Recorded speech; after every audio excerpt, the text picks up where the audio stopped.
Solid സ്റ്റേറ്റിന്റെ മറ്റൊരു സെഷനിലേക്ക് എല്ലാവർക്കും സ്വാഗതം. ഓക്കെ, കഴിഞ്ഞ വീഡിയോയിൽ നമ്മൾ പറഞ്ഞ കാര്യങ്ങൾ എന്തൊക്കെയായിരുന്നു? സോളിഡ്സിന്റെ 3 ഡയമെൻഷണൽ സ്ട്രക്ചറിലേക്ക് വരുമ്പോൾ അവിടെ അറിഞ്ഞിരിക്കേണ്ട 2 പ്രധാനപ്പെട്ട കാര്യങ്ങൾ അല്ലെ? ആരൊക്കെയാണ്? ഒന്ന് ക്രിസ്റ്റൽ ലാറ്റൈസും ദെൻ യൂണിറ്റ് സെൽ. ഓർമ്മയുണ്ട് ആ പറഞ്ഞ കാര്യങ്ങൾ? എന്തായിരുന്നു ക്രിസ്റ്റൽ ലാറ്റൈസ് എന്ന് പറഞ്ഞാൽ? Crystal lattice means a regular 3-dimensional arrangement of points in space. Here points means particles. Okay. അപ്പോൾ അതിന്റെ 3 ക്യാരക്ടറിസ്റ്റിക്സ് നമ്മൾ പറഞ്ഞു. ഓക്കെ, ഡീറ്റെയിൽ ആയിട്ട് എക്സ്പ്ലെയിൻ ചെയ്തതാണ്. ദെൻ നെക്സ്റ്റ് എന്തായിരുന്നു? ഒരു ക്രിസ്റ്റൽ ലാറ്റൈസ് എടുത്താല് അവിടെ റിപ്പീറ്റ് ചെയ്ത് വരുന്ന ചെറിയ യൂണിറ്റുകൾ ഉണ്ടാവും, സ്മോളസ്റ്റ് പോർഷൻസ് ഉണ്ടാവും. Such units are called unit cell അല്ലെ? Then ആ യൂണിറ്റ് സെല്ലുകൾ എന്താണ്? ഡിഫറെന്റ് ഡയറക്ഷൻ മീൻസ് എക്സ് ആക്സിസിലും വൈ ആക്സിസിലും സെഡ് ആക്സിസിലും ഇങ്ങനെ റിപ്പീറ്റ് ചെയ്ത് പോകുമ്പോൾ ഫൈനലി നമുക്ക് അവിടെ എന്ത് കിട്ടും? ആ സോളിഡിന്റെ ക്രിസ്റ്റൽ ലാറ്റൈസ് കിട്ടും. ഓക്കെ, അപ്പൊ 2 ഡെഫിനിഷൻസ് പഠിച്ചു വെക്കുക. ദെൻ യൂണിറ്റ് സെല്ലിന്റെ ക്യാരക്ടറിസ്റ്റിക്സ് പറയുമ്പോൾ എക്സ് വൈ സെഡ് ആക്സിസിന് എഡ്ജ് ലെങ്ത്തുകൾ ABC എന്ന് റെപ്രസെന്റ് ചെയ്തു. ആംഗിളുകൾ, ആർക്കിടയിലുള്ള ആംഗിളുകൾ? എഡ്ജസിന്റെ ഇടയിലുള്ള ആംഗിളുകൾ ഏതൊക്കെയായിരുന്നു? Alpha, beta and gamma. Alpha, beta and gamma. ഈ കേസാണ് നമ്മൾ ഡിസ്കസ് ചെയ്തത്. നെക്സ്റ്റ് എന്തായിരുന്നു? യൂണിറ്റ് സെല്ല് പ്രിമിറ്റീവ് ഉണ്ട്, പിന്നെ എന്തായിരുന്നു? സെന്റേർഡ് ഉണ്ട്. ഓക്കെ, പ്രിമിറ്റീവ് എന്ന് പറയുമ്പോൾ നമ്മൾ ക്യൂബ് വരച്ചിട്ടാണ് റെപ്രസെന്റ് ചെയ്തത്. എങ്ങനെയാ വന്നത്? ഒരു ക്യൂബ് വരക്കുമ്പോൾ ഓക്കെ, പ്രിമിറ്റീവ്. ക്യൂബിന് എത്ര കോർണേഴ്സ് ആണ് ഉള്ളത്? ക്യൂബിന് എത്ര കോർണേഴ്സ് ഉണ്ട്? 8 കോർണേഴ്സ് ഉണ്ട്. അപ്പൊ പ്രിമിറ്റീവ് യൂണിറ്റ് സെൽ അല്ലെങ്കിൽ സിമ്പിൾ ക്യൂബിക് എന്ന് പറഞ്ഞ ടേമാണ്. പ്രിമിറ്റീവ് യൂണിറ്റ് സെൽ എന്ന് വെച്ചാല് പാർട്ടിക്കിൾസ് എവിടെ ഉണ്ടാവും? 8 കോർണേഴ്സ് ഉണ്ടാവും. That is called primitive unit cell. Okay ആണല്ലോ? അപ്പൊ അവിടെ പറഞ്ഞൊരു കാര്യമുണ്ട്, ഇങ്ങനെ നമ്മൾ സൗകര്യത്തിന് വേണ്ടി ഇങ്ങനെ വരയ്ക്കുന്നതാണ്. സോളിഡ്സിനകത്ത് ആക്ച്വലി ഇങ്ങനെ പാർട്ടിക്കിളുകൾ ഇത്രയും ദൂരം ഉണ്ടാവും ഇല്ല. ഇവരൊക്കെ എന്ത് ചെയ്യുക? ജസ്റ്റ് എന്താണ്, ക്ലോസ്ലി പാക്ഡ് ആയിരിക്കും, വളരെ അടുത്തടുത്ത് ടച്ച് ചെയ്തിട്ടായിരിക്കും ഉണ്ടാവും. ക്ലോസ്ലി പാക്ഡ് ആണ്. ഓക്കെ, ജസ്റ്റ് നമ്മൾ വരക്കാൻ സൗകര്യത്തിന് വേണ്ടി ഇങ്ങനെ വരക്കും. Okay, next centred unit cell. എന്തായിരുന്നു സെന്റേർഡ് യൂണിറ്റ് സെൽ? പറഞ്ഞ what is centred unit cell? ഒരു സെന്റേർഡ് യൂണിറ്റ് സെൽ എടുത്താൽ particles are present at 8 corners and also some particles at some centres അല്ലെ? ചില പാർട്ടിക്കിളുകൾ ചില സെന്ററുകളിലും ഉണ്ടാകും. That is called centred unit cell. അതിൽ ആദ്യത്തെ ഏതായിരുന്നു? Body centre. ബോഡി സെന്റർ എന്ന് പറയുമ്പോൾ 8 കോർണേഴ്സിലും കൂടാതെ ആ യൂണിറ്റ് സെല്ലിന്റെ നടുക്കും ബോഡി സെന്റർ എന്ന് പറയുന്നത്. ഓക്കെ, നെക്സ്റ്റ് എന്തായിരുന്നു? ബോഡി സെന്റർ കഴിഞ്ഞാല് ഫേസ് സെന്റേർഡ്. ക്യൂബിന് ഇതിന് എത്ര ഫേസസ് ആണ് ഉള്ളത്? എത്ര ഫേസുകൾ ഉണ്ട്? 1 മുകളിൽ, താഴെ 2, ലെഫ്റ്റ് സൈഡ് 3, 4, ഫ്രണ്ട് സൈഡിൽ 5, ബാക്ക് സൈഡിൽ 6 ഫേസ് സെന്റേഴ്സ് ഉണ്ട്. That means in face-centered cubic or face-centered unit cell, particles are also present at each face centers. ഓരോ ഫേസ് സെന്ററുകൾ ഉണ്ടാകും. ഓക്കെ, ഫ്രണ്ട് സൈഡിലുള്ള ഫേസിന്റെ സെന്റർ, ബാക്ക് സൈഡിലുള്ള ഫേസിന്റെ സെന്റർ, ഇങ്ങനെയാണ് ഫേസ് സെന്റേർഡ് ക്യൂബിക് റെപ്രസെന്റ് ചെയ്യുന്നത്. ഓക്കെ, നെക്സ്റ്റ് എന്തായിരുന്നു? End centred. Okay, എന്താ end centred എന്ന് വെച്ചാല്? End center വെച്ചാൽ particles are present at the 8 corners and also particles at the centers of any 2 opposite faces. അതായത് 8 കോർണേഴ്സിൽ ഉണ്ടാകും, കൂടാതെ ഏതെങ്കിലും 2 ഓപ്പോസിറ്റ് ഫേസുകളുടെ സെന്ററിലുണ്ടാകും. ഇതൊക്കെയാണ് നമ്മൾ ഡിസ്കസ് ചെയ്തത്. ഓക്കെ, അപ്പൊ എൻഡ് സെന്റേർഡ് എന്ന് പറയുന്നത് ക്യൂബ് കാറ്റഗറിയിൽ വരൂല. അടുത്ത സെക്ഷൻ നിങ്ങൾക്ക് മനസ്സിലാവും. എൻഡ് സെന്റേർഡ് അത്ര ഇമ്പോർട്ടന്റ് ആയിട്ട് നമ്മൾ പഠിക്കുന്നുണ്ട് ഈ സെക്ഷനിൽ. ഓക്കെ, നിങ്ങളെ സെക്കൻഡ് ഇയർ. ഓക്കെ, ദെൻ അപ്പൊ ഒരു ഡൗട്ട് വരും. നമ്മളിപ്പോ ക്യൂബിക് അല്ലെ, ഇപ്പൊ പ്രിമിറ്റീവ് നമ്മളിങ്ങനെ വരക്കാണ്, ക്യൂബിക് യൂണിറ്റ് സെൽ ആണ് അതല്ലേ? പ്രിമിറ്റീവ് എന്ന് പറഞ്ഞാൽ ക്യൂബ് അല്ലേ ഉള്ളത്? അപ്പൊ ചോദ്യം, എല്ലാ സോളിഡ്സിലുള്ള യൂണിറ്റ് സെല്ല് ഇതേപോലെ പ്രിമിറ്റീവ് മാത്രമാണോ അല്ല ക്യൂബ് മാത്രമാണോ യൂണിറ്റ് സെല്ല് വരിക? അല്ല. അതായത് ഡിഫറെന്റ് സോളിഡ്സ്, അതായത് സോളിഡ്സിന് ഡിഫറെന്റ് യൂണിറ്റ് സെല്ലുകളുണ്ട്. പ്രധാനമായിട്ടും 7 ടൈപ്പ് പ്രിമിറ്റീവ് യൂണിറ്റ് സെൽസ് ആണ് വരിക. There are 7 primitive unit cells. എത്ര യൂണിറ്റ് സെൽസ് ഉണ്ട്? 7 primitive unit cells. Primitive unit cells. 7 primitive unit cells. അതിൽ ഒന്നാണ് നമ്മൾ നേരത്തെ വരച്ചുകൊണ്ട് നിൽക്കുന്നത്, ക്യൂബ് വരക്കുന്നത്, ക്യൂബിക്. ഓക്കെ ആണല്ലോ? ക്യൂബ് ആകൃതിയിലുള്ള യൂണിറ്റ് സെൽ. ഓക്കെ, അപ്പൊ ആ ക്യൂബിനെ കൂടാതെ പിന്നെ എത്രയുണ്ട്? 6 കൂടിയുണ്ട് പ്രിമിറ്റീവ് യൂണിറ്റ് സെല്ലും. ഓക്കെ, അപ്പോൾ ഈ യൂണിറ്റ് സെല്ലുകൾ നിങ്ങൾ എക്സ് വൈ സെഡ് ആക്സിസിൽ കൂടി റിപ്പീറ്റ് ചെയ്താൽ അവിടെ എന്ത് കിട്ടും? ക്രിസ്റ്റൽ ലാറ്റേഴ്സ് കിട്ടൂലേ? കിട്ടും. അങ്ങനെയാണെങ്കിൽ basically we have 7 crystal systems. എത്ര ക്രിസ്റ്റൽ സിസ്റ്റംസ് ആണ് ഉള്ളത്? 7 ക്രിസ്റ്റൽ സിസ്റ്റംസ് ആണ് ബേസിക്കലി ഉള്ളത്. 7 ക്രിസ്റ്റൽ സിസ്റ്റംസ് ഉണ്ട്. ഓക്കെ ആണല്ലോ. അപ്പോ 7 പ്രിമിറ്റീവ് യൂണിറ്റ് സെല്ലുകൾ ഉണ്ട്. ആ 7 പ്രിമിറ്റീവ് യൂണിറ്റ് സെല്ല് നമുക്ക് എത്ര കിട്ടും? 7 ക്രിസ്റ്റൽ സിസ്റ്റംസ് കിട്ടും. ആ ക്രിസ്റ്റൽ സിസ്റ്റംസ് ഏതാണെന്നാണ് ഇതിനകത്ത് നമ്മൾ ഡീറ്റെയിൽ ആയിട്ട് നോക്കും. ഓക്കെ, അപ്പോ 1 by 1 ആയിട്ട് നോക്കാം. First crystal system, then next one edge length. Okay, അതായത് നമ്മൾ പറഞ്ഞു ഒരു യൂണിറ്റ് സെൽ എടുത്താൽ അവിടെയുള്ള എഡ്ജ് ലെങ്ത്തും എന്താണ് നമ്മുടെ ആംഗിൾ ബിറ്റ്വീൻ ദ എഡ്ജസും ആണ് ആ യൂണിറ്റ് സെല്ലിന്റെ ക്യാരക്ടറിസ്റ്റിക്സ് പറയുന്നത്. അപ്പോ എഡ്ജ് ലെങ്ത്തും ആംഗിളും അവിടെ ഡിഫറൻസസ് വരാം. അങ്ങനെ വരുമ്പോഴാണ് നമുക്ക് 7 ടൈപ്പ് വരുന്നത്. അത് ഏതൊക്കെയാണെന്ന് നോക്കാം. Edge length, next axial angles. Last one we will discuss some examples. ചില എക്സാമ്പിൾസ് കൂടെ നമുക്ക് നോക്കാം. Okay, yes. First one is called cubic. Okay. കുറച്ച് പുതിയ പേരുകളാണ്, ജസ്റ്റ് ഒന്ന് ഓർത്ത് വെക്കുക. നെക്സ്റ്റ് വൺ കൂടെ തന്നെ പറഞ്ഞോ. Next one is tetragonal. Okay. Next one orthorhombic. Next one rhombohedral. Next one, okay, hexagonal. Okay. Next one monoclinic. And last one is triclinic. Okay, ഞാൻ ഈ പറഞ്ഞ ഓർഡർ തന്നെ നിങ്ങൾ നോക്കിക്കോ, ഈസി ആണ് പഠിക്കാൻ വേണ്ടി. ട്രൈക്ലിനിക്. അപ്പൊ ഒന്ന് പറഞ്ഞേ ഏതൊക്കെയാണ് 7 crystal systems? Yes, first one is cubic, next one tetragonal, next one orthorhombic, next rhombohedral, next hexagonal, next monoclinic, next triclinic. ഇത്രയാണ് ക്രിസ്റ്റൽ സിസ്റ്റംസ് ബേസിക്കലി. ഓക്കെ, ഇനി ഇത് പഠിക്കാൻ കോഡ് നമ്മൾ സാധാരണ ഉപയോഗിക്കുന്നത് ഈ ഓരോന്നിന്റെയും ഫസ്റ്റ് ലെറ്റർ ഓർത്ത് വെക്കുക. ഏതൊക്കെയാണ്? സി, ഇവിടെ ആരാണ്? T, then OR, HMT. HMT നിങ്ങൾ കേട്ടിട്ടുണ്ടാവും അല്ലെ? HMT. ഓക്കെ, ഒരു വാച്ചൊക്കെ പറയല്ലോ HMT, പഴയ കമ്പനി HMT. ഇപ്പോഴും ഉണ്ടോ HMT എന്ന് പറയുന്നത്? ഓക്കെ, then CT എന്ന് ഓർത്ത് വെക്കും. CT വേണമെങ്കിൽ ഇത് കളർ ടെലിവിഷൻ ഓർത്ത് വെച്ചോ. കളർ ടെലിവിഷൻ അങ്ങനെയാണ് സൗകര്യമാണ്. 2 T വരുന്നുണ്ട്, ഒന്ന് ടെട്രാഗോണലും പിന്നെ എന്താണ് ട്രൈക്ലിനിക്കുമാണ്. അപ്പൊ TE ഒന്ന് ഓർത്ത് വെച്ച ടെലിവിഷൻ എന്നൊക്കെ, ഇതെന്താണ് ടി ട്രൈക്ലിനിക് എന്ന് ഓർത്ത് വെക്കുക.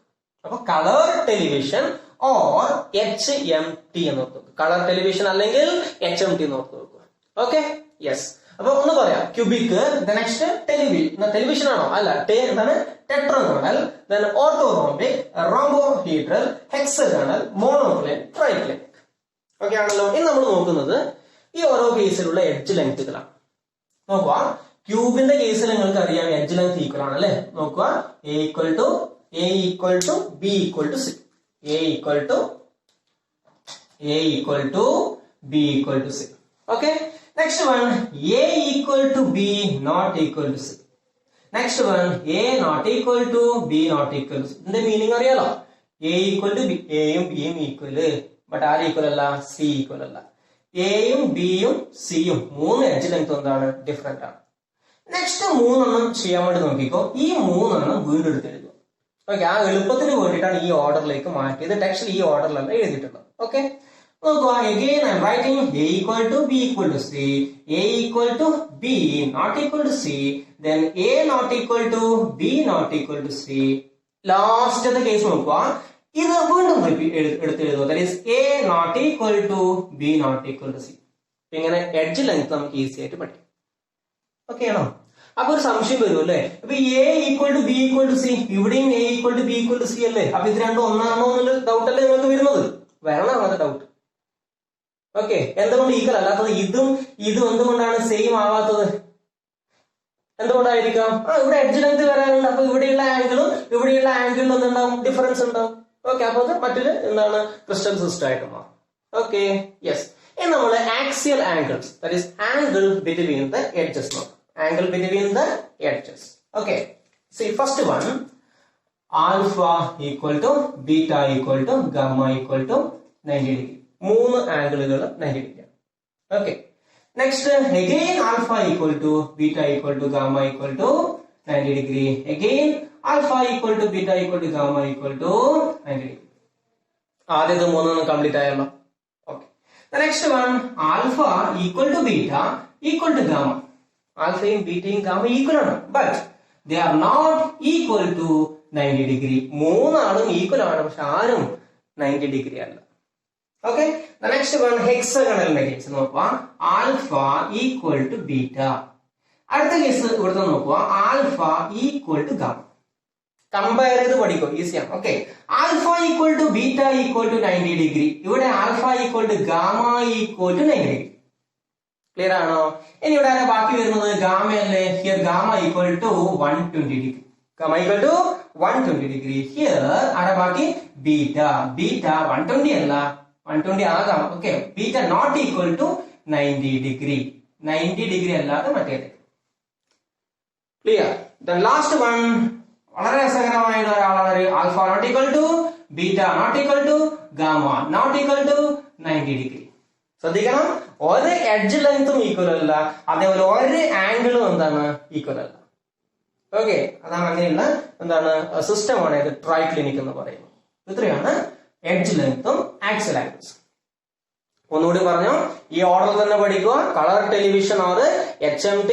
ഓക്കെ, ക്യൂബിക്കില് A equal to B equal to C, alpha equal to beta equal to gamma equal to 90 degree. Tetragonal, A equal to B not equal to C, alpha equal to beta equal to gamma equal to 90 degree. Orthorhombic, A not equal to B not equal to C, alpha equal to beta equal to gamma equal to 90 degree. The next, rhombohedral, A equal to B equal to C, alpha equal to beta equal to gamma but not equal to 90 degree. Hexagonal, A equal to B not equal to C, alpha equal to beta equal to 90 degree but gamma equal to 120 degree. Okay, the next one, monoclinic, A not equal to B not equal to C but alpha equal to gamma equal to 90 degree but beta equal to 90 ano alla beta not equal to 90 degree. Last one, triclinic, A not equal to B not equal to C and alpha not equal to beta not equal to gamma not equal to 90 degree. Clear ആണല്ലോ? അപ്പൊ colour television or HMT. Okay, next എക്സാമ്പിൾസും കൂടി നോക്കാം. കുറച്ച് easy ആയിട്ടുള്ള examples, സൗകര്യത്തിന് പഠിക്കാൻ എളുപ്പമുള്ള. സോഡിയം ക്ലോറൈഡ്, സിങ്ക് സൾഫൈഡ്, നമ്മുടെ സിങ്ക് ബ്ലെൻഡ്, സിങ്കിന്റെ ഓറാണ്. Okay, zinc blende, zinc blende. Okay, next one, tetragonal example, ടിന്നിന്റെ ഓക്സൈഡ്, ടിന്നിന്റെ ഓക്സൈഡ് കോമ ടൈറ്റാനിയത്തിന്റെ ഓക്സൈഡ്. ദെൻ ഓർത്തോറോംബിക്കിന് എക്സാമ്പിൾ നോക്കാം. ഓർത്തോറോംബിക്, റോംബിക് എന്ന് നിങ്ങൾ ഓർത്ത് നോക്കുക. Rhombic sulphur, rhombic sulphur. And another example is നമ്മുടെ potassium nitrate, KNO3. Rhombohedral example ഓർത്ത് നോക്കുക. കാൽസ്യം കാർബണേറ്റ്, കാൽസൈറ്റ് എന്ന് വിളിക്കും കേട്ടോ, calcium carbonate. And another example, mercuryയുടെ sulfide, HGS, cinnabar എന്ന് പറയും, mercuryയുടെ sulfide. Okay, then hexagonal example, graphite, and another one is zinc oxide, graphite and zinc oxide. Then monoclinic start ചെയ്യുക, monoclinic sulfur and sodium sulfate, Na2SO4 10H2O, Na2SO4 10H2O. The last one is a triclinic. Example of potassium dichromate, K2Cr2O7. Another one is boric acid, H3BO3. ഈ examples കൂടി പഠിക്കണം. കൂടുതൽ example നിങ്ങൾ കണ്ടെത്തുക text. Okay, ചില സമയത്ത് sodium chloride ഏത് crystal സിസ്റ്റത്തിന് എക്സാമ്പിൾ ആണെന്നൊക്കെ വൺ വേർഡ് ആയിട്ട് ചോദിക്കും. സാധാരണ ഈ സെക്ഷന് കണ്ടുവരുന്ന ചോദ്യം നിങ്ങൾ ചോദിക്കുക. ഇപ്പൊ A ഈക്വൽ ക്രിസ്റ്റൽ സിസ്റ്റത്തില് A equal to B equal to C and alpha equal to beta equal to gamma equal 90 degree, then that crystal system is dash. അല്ലെങ്കിൽ എന്ത് വരുന്നറിയോ, A not equal to B not equal to C, alpha not equal to beta not equal to gamma not equal to 90 degree, then that crystal system is dash. അപ്പോൾ ആ രീതിയിൽ ഏതും വേണം ആ രീതിയിൽ one word ആയിട്ട് ചോദിക്കും. അല്ലാതെ ഈ ടേബിൾ ഇങ്ങനെ തന്നെ കംപ്ലീറ്റ് ചെയ്യാൻ വേണ്ടിയിട്ടൊന്നുമല്ല ചോദിക്കും. ഓക്കെ, അപ്പൊ ഇത് പഠിച്ചു വെക്കും. ക്ലിയർ ആണല്ലോ? യെസ്. അപ്പൊ എന്താണ് 7 പ്രിമിറ്റീവ് യൂണിറ്റ് സെല്ലുകൾ ഉണ്ട്. ആ 7 പ്രിമിറ്റീവ് യൂണിറ്റ് സെല്ലുകളിൽ നിന്ന് ബേസിക്കലി എത്ര ക്രിസ്റ്റൽ സിസ്റ്റംസ് നമുക്ക് കിട്ടും? 7 ക്രിസ്റ്റൽ സിസ്റ്റംസ് കിട്ടും. അപ്പൊ ഈ 7. Okay, yes. നെക്സ്റ്റ് നമുക്ക് വേണ്ടത് 7 ക്രിസ്റ്റൽ സിസ്റ്റം എന്ന് പറഞ്ഞു അല്ലെ. 7 ക്രിസ്റ്റൽ സിസ്റ്റം എന്ന് പറഞ്ഞു. അതിനകത്തുള്ള യൂണിറ്റ് സെല്ലുകൾ എന്താണ് നമ്മൾ എഴുതിയിരിക്കുന്നത്? എന്താണ് 7 എണ്ണം എന്താണ് പ്രിമിറ്റീവ് യൂണിറ്റ് സെൽ വെച്ചിട്ടുള്ള എന്താണ് 7 ക്രിസ്റ്റൽ സിസ്റ്റംസ് ആണ്. ഇതിനകത്ത് തന്നെ ഇതൊക്കെ പ്രിമിറ്റീവ് എന്ന് പറഞ്ഞല്ലോ നമ്മള്. ഇതിനകത്ത് തന്നെ പ്രിമിറ്റീവിനെ കൂടാതെ സെന്റേർഡ് യൂണിറ്റ് സെല്ലുകൾ ഉണ്ടാകും. എങ്ങനെ? ഇതിനകത്ത് തന്നെ ഇതിപ്പോ നമ്മൾ പ്രിമിറ്റീവ് യൂണിറ്റ് സെൽ വെച്ചിട്ട് 7 ക്രിസ്റ്റൽ സിസ്റ്റംസ് പറഞ്ഞു. ഇതിൽ തന്നെ ഏതും പോസിബിൾ ആണ്, ചില സെന്റേർഡ് യൂണിറ്റ് സെല്ലുകൾ പോസിബിൾ ആണ്. ഓക്കെ, ഫോർ എക്സാമ്പിൾ ഇപ്പോ ആദ്യത്തെ ആളാണ് ക്യൂബിക്. ക്യൂബിക്കില് പോസിബിൾ ആയിട്ടുള്ള 3 ഡയമെൻഷണൽ ലാറ്റൈസസ് നോക്കിക്കോ. Okay, primitive is possible. The next one is a body centered is possible. The next one is a face centered. Okay, ക്യൂബിക്കിനകത്ത് പ്രിമിറ്റീവ് പോസിബിൾ ആണ്. അതിൽ ബോഡി സെന്റേർഡും പറ്റും, ഫേസ് സെന്റേർഡും പറ്റും. 3 ടൈപ്സ് ഓഫ് 3 ഡയമെൻഷണൽ സിസ്റ്റംസ് നമുക്ക് കിട്ടും total. Then ടെട്രകളിൽ നിന്ന് വരുന്നത് 2 എണ്ണമാണ്, പ്രിമിറ്റീവും ബോഡി സെന്റേർഡ്. പ്രിമിറ്റീവും ബോഡി സെന്റേർഡ്. ഓക്കെ, ദെൻ ഓർത്തോറോംബിക്കിൽ ഏതൊക്കെ വരുന്നറിയോ? Primitive, body centred, face centred and also end centered. 4 category വരും. ഓക്കെ, then rhombohedral only primitive is possible. Hexagonal primitive is only possible. Then monoclinical primitive and end centered. Monoclinical primitive and end centered. ഈ 2 category ഉണ്ട്. Triclinical only primitive is possible. Okay ആണല്ലോ? അപ്പൊ 7 crystal systems ഉണ്ട്. ആ 7 crystal സിസ്റ്റത്തില് primitive കാറ്റഗറിയിൽ കൂടാതെ centred എന്താണ് unit സെല്ലുകൾ വെച്ചിട്ട് ക്രിസ്റ്റൽ ലാറ്റൈസുകൾ ഉണ്ടാകാം. അപ്പൊ ഓൾ ടുഗെദർ ഇതൊന്ന് ആഡ് ചെയ്ത് നോക്കുക. 3, 5, 4, 9, 10, 11, 12, 13, 14 means there are 14 3-dimensional lattices. 3-dimensional lattices. അപ്പൊ ആകെ എത്ര 3-dimensional lattices ഉണ്ട്? 14. ഓക്കെ ആണല്ലോ? And these all 3-dimensional lattices are explained by a French mathematician called Bravais. ആരാണ്? Bravais എന്ന ഫ്രഞ്ച് മാത്തമാറ്റീഷ്യൻ ആണ് ഈ കാര്യം ഡിസ്ക്രൈബ് ചെയ്തത്. Therefore these lattices are called Bravais lattices. The lattices എന്ന് വിളിക്കും Bravais lattices എന്ന് വിളിക്കും. ഓക്കെ, ഇത്രയാണ് ഈ ഒരു സെക്ഷനിൽ എന്താണ് ഞാൻ ഉദ്ദേശിച്ചത്. ഓക്കെ, എന്തൊക്കെയാണ്? 7 പ്രിമിറ്റീവ് യൂണിറ്റ് സെൽ, അതിൽ നിന്ന് എന്താണ് 7 ക്രിസ്റ്റൽ സിസ്റ്റംസ് കിട്ടും. ഏതൊക്കെയായിരുന്നു? ക്യൂബിക്, ടെട്രഗണൽ, ഓർത്തോറോംബിക്, റോംബോഹീഡ്രൽ, പിന്നെ hexagonal, monoclinic, triclinic. Colour television or HMT എന്ന് ഓർത്ത് വെക്കുക. എല്ലാത്തിന്റെ എഡ്ജ് ലെങ്ത്തും ആംഗിൾ ബിറ്റ്വീൻ ദ എഡ്ജസും ചില എക്സാമ്പിൾസ് നിങ്ങൾ നോക്കുക. ഇനി ഇതിൽ നിന്ന് തന്നെ എത്രയുണ്ട്? സെന്റേർഡ് യൂണിറ്റ് സെല്ലുകളും പോസിബിൾ ആണ് ഈ സിസ്റ്റത്തിനകത്ത്. അങ്ങനെ മൊത്തം എത്ര 3-dimensional ലാറ്റൈസുകൾ ഉണ്ട്? 14 3-dimensional ലാറ്റൈസുകൾ ഉണ്ട്. ഇതാരാ ഡിസ്ക്രൈബ് ചെയ്തത്? ബ്രേവിയസ് ആണ്. അതുകൊണ്ട് ഈ 14 3-dimensional ലാറ്റൈസസുകളെ എന്ത് വിളിക്കുന്നു? ബ്രേവിയസ് ലാറ്റൈസസ് എന്ന് വിളിക്കുന്നു. ഓക്കെ ആണല്ലോ? ഓക്കെ, ക്ലിയർ അല്ല എല്ലാവർക്കും? ഓക്കെ, അപ്പൊ ഇത് എന്താണ് ചെയ്ത് പഠിക്കുക. നെക്സ്റ്റ് വീഡിയോയിൽ നമുക്ക് എന്ത് ചെയ്യാൻ അറിയാം? നമ്മൾ യൂണിറ്റ് സെൽ ഓൾറെഡി കംപ്ലീറ്റ് ചെയ്തിട്ടുണ്ട്, അതിന്റെ ടൈപ്സ് കംപ്ലീറ്റ് ചെയ്തിട്ടുണ്ട്. ആ യൂണിറ്റ് സെല്ലിനകത്ത് എന്തൊക്കെയുണ്ട്? പ്രിമിറ്റീവ് ഉണ്ട്, body centred, face centred. Primitive, body centred, face centred cubic. ഈ 3 യൂണിറ്റ് സെല്ലുകളിൽ ഉള്ള പാർട്ടിക്കിളുടെ എണ്ണം കണ്ടുപിടിക്കണം. ഒരു യൂണിറ്റ് സെല്ലിൽ എത്ര പാർട്ടിക്കിൾസ് ഉണ്ട് നിങ്ങൾ കാൽക്കുലേറ്റ് ചെയ്യണം. ആ കാൽക്കുലേഷൻ പാർട്ട് നെക്സ്റ്റ് സെഷനിൽ നമുക്ക് ഡിസ്കസ് ചെയ്യാം. Okay, thank you.